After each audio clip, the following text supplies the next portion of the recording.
I don't normally answer my phone when there's an unknown number, but after watching the new Netflix film The Call, I'm definitely not answering.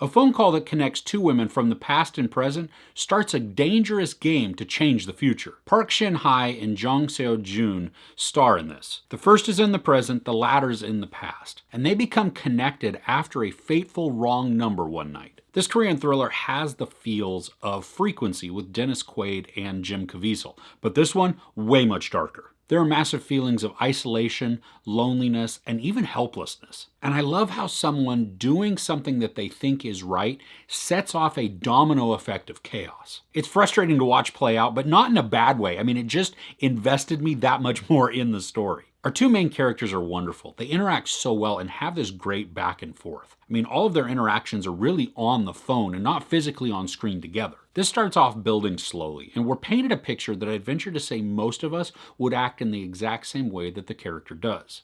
They hear something, believe they have the correct facts, and then make decisions based on those. It's twisted and fun how decisions in the future can be changed in the past to then affect the future. I mean, it's a little bit like Back to the Future too. When you have the playbook from the future of everything that happens in the past, you can use that from the past to completely change the outcome of what's to come. But that's where it gets a little dark, because those in the present or the future from the past are in a helpless situation. Because if I'm in the past and I'm affecting your future based on decisions that I make, you really don't have a lot of power, at least seemingly. So the concept of the movie is dark, but also the setting is dark at times too, and that really helps the creep factor. The darkness just underscores the tone and creates some uneasiness, but I also like that we have back and forth, that we're not always in this dark sense, that sometimes it's kind of bright and cheery. And so what that does is that puts us off kilter throughout the scenes. I mean, it jacks with our emotions because we know that, okay, we came from something dark and now we're in something kind of brighter and cheerier,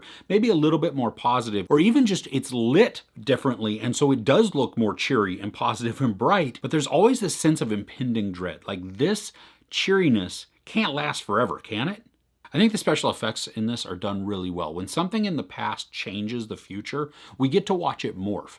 And so we get to see that full outcome and how it affects what is the future from the past, but really the present. That makes sense?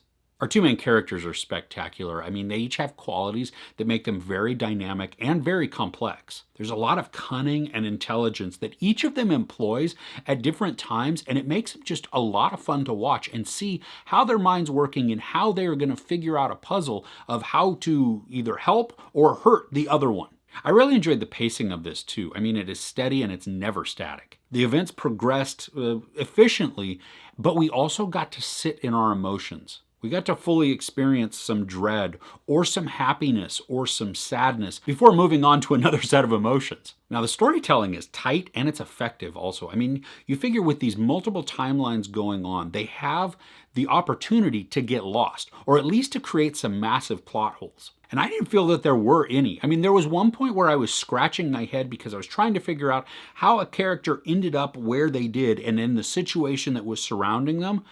And then it made complete sense. It didn't leave me in that, that doesn't make any sense and I don't understand this. It answered it without explicitly answering it. And I appreciate that. I appreciate that it treated me as an intelligent being, that I can watch this and it doesn't have to spoon feed me every single bit of information. And in that scene that I was talking about where I'm scratching my head a little bit, trying to figure out how this character ended up, at this point, this is when urgency, tension, just thrills, they absolutely ramped up. It's fun how there's this sort of game of cat and mouse, but the roles are constantly changing in this. Now, this isn't a light watch. The feeling of helplessness and even hopelessness at times is a bit daunting, but it's still fun. I mean, this is the type of storytelling that you're looking for when you want something to get your heart pounding, when you want some absolute thrills from some intelligent storytelling and just a really good story, and watching how it builds and how they twist it and then how they resolve that twist to then create more twists. Now, definitely be sure to watch until the credits roll. Otherwise, you might miss something important.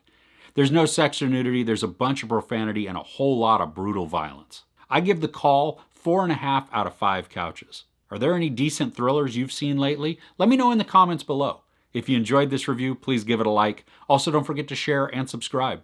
I'm Chris. This is Movies and Munchies. Thanks for catching with me.